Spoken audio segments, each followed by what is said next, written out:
here comes the, y'all don't really want it like that. Yeah, here comes the, no, here comes the, here comes the, y'all don't really want it like that. Yeah, here comes the, no, here comes the, here comes the, y'all don't really want it like that.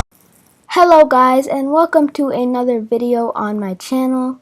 Today we are going to be talking about the Chicago Bulls, if they land in the top 4 and keep their pick, because as you all know, or if you don't know, the Bulls traded their pick, Otto Porter Jr., Wendell Carter Jr., this year's draft pick, unless top 4 protected, and then the 2023 first round pick for Nikola Vucevic, the All-Star, and also Al-Farouq Aminu. I'm also going to be talking about Daniel Gafford. As you should know, he got traded to the Washington Wizards at the trade deadline for Troy Boughton Jr. and Mo Wagner, as with Chandler Hutchison. Speaking of Chandler Hutchison, today we are just going to be talking about his dumb little TikTok thing that he did, and the shade that he threw at the Chicago Bulls. But let's just start off with the draft. So if the Bulls get the first overall pick, which they have a 4.3% chance of getting, which is highly unlikely, 4.3 out of 100. So there is a 96% chance, or a 95.7% chance, no sorry, a 96.7% chance that the Bulls do not get the first overall pick. So, but if they do, I believe that they should draft Cade Cunningham. This is a no-brainer. Cade Cunningham is a really versatile point guard. He can shoot the 3-ball, shoot from mid-range well at an effective level. And the reason I think that they should get Cade Cunningham and not somebody else like Jalen Suggs or Evan Mobley is because that Cade Cunningham is a LaMelo Ball type player. He won't need that much time to develop. Like, he might have 0 points in his first game like LaMelo, but then you see what LaMelo did to the Hornets. He helped them get to the play-in. Sadly, the Wizards, I'm happy for the Wizards. I'm happy that the Wizards went on that run. But if they didn't go on that run and the Celtics weren't even in the play-in, then they would have been the 7th seed or the 8th seed, and they still would have gotten another chance against the Pacers if they lost, or they would have been the 7th seed if they won. But but he is a really versatile guy. As I said, he is a LaMelo Ball type player, and he's pretty much like that win now guy that won't need like 3 years to develop or 2 years to develop, and he really fits the Bulls' timeline. If the Bulls get the second overall pick, they should either trade it, so they might do a sign and trade with Lauri Markkanen and that pick, and the second overall pick if they get it, for DeMar DeRozan or somebody else, Domantas Sabonis if they'd like, just somebody to try that they're trying to target.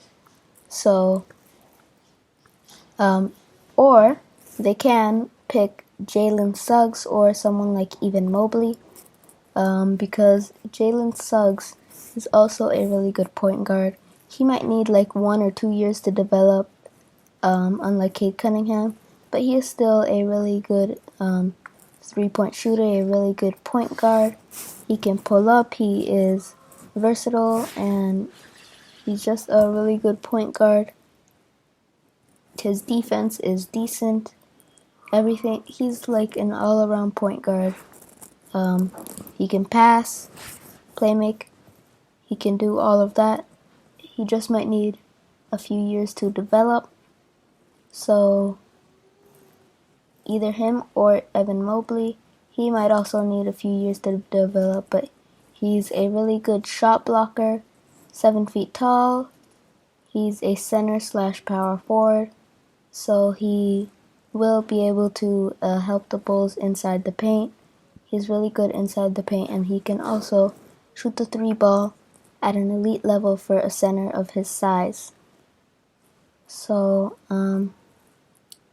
next, if the Bulls get the 3rd overall pick, I believe they should just trade it.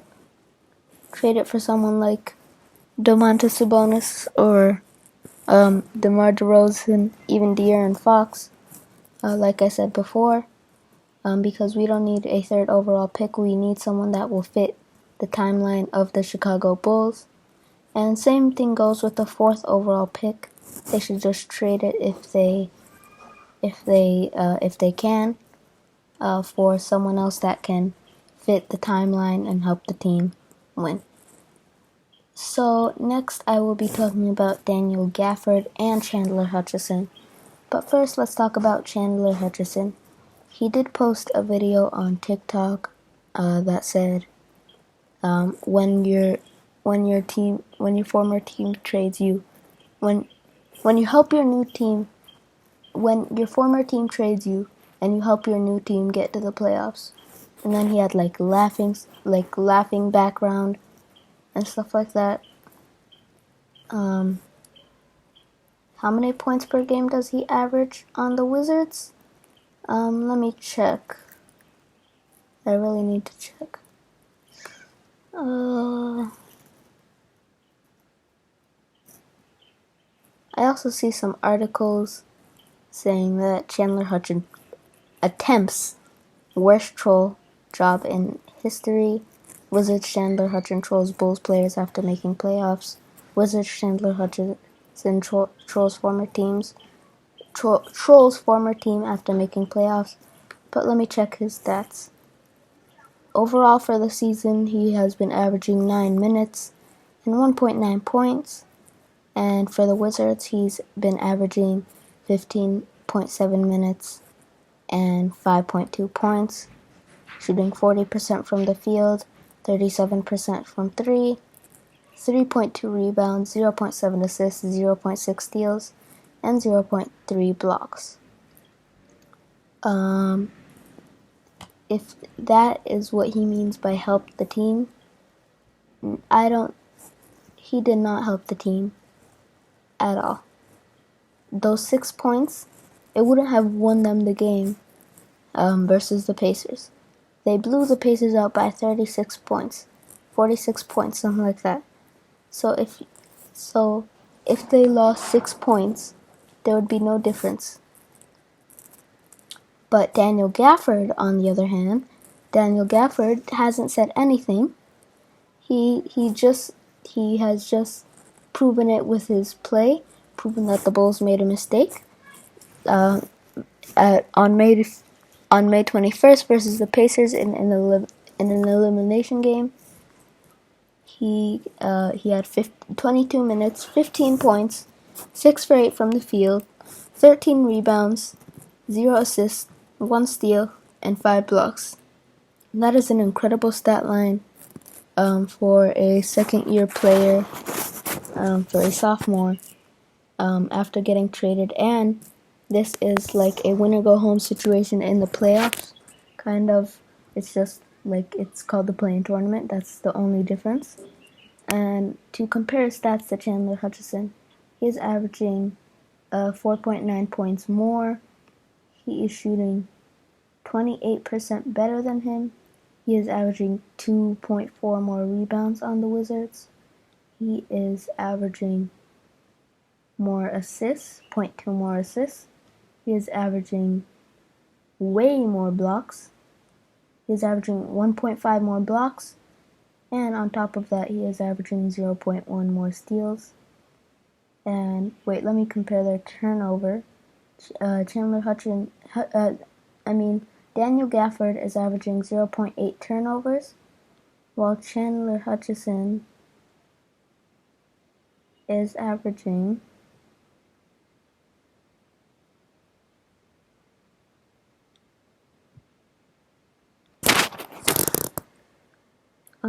Wait 1 second.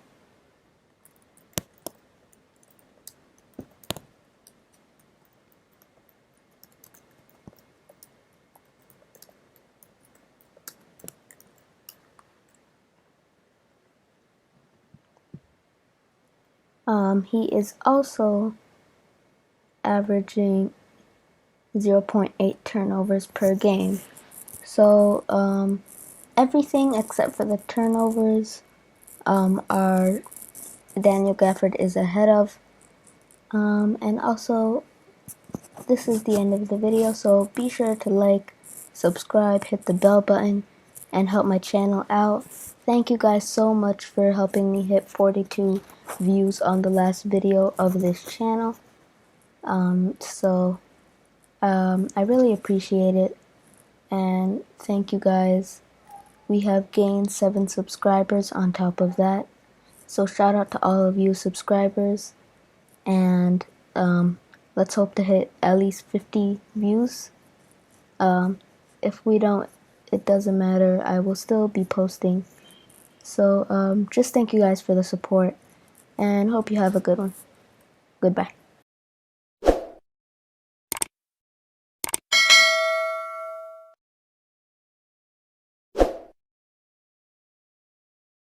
Hey guys, be sure to check out Swish's channel. No, it's not Swish, sorry. College Films channel. I got all of the rookie highlights from him. The link will be in the description. Be sure to check him out, give him a like, a subscribe.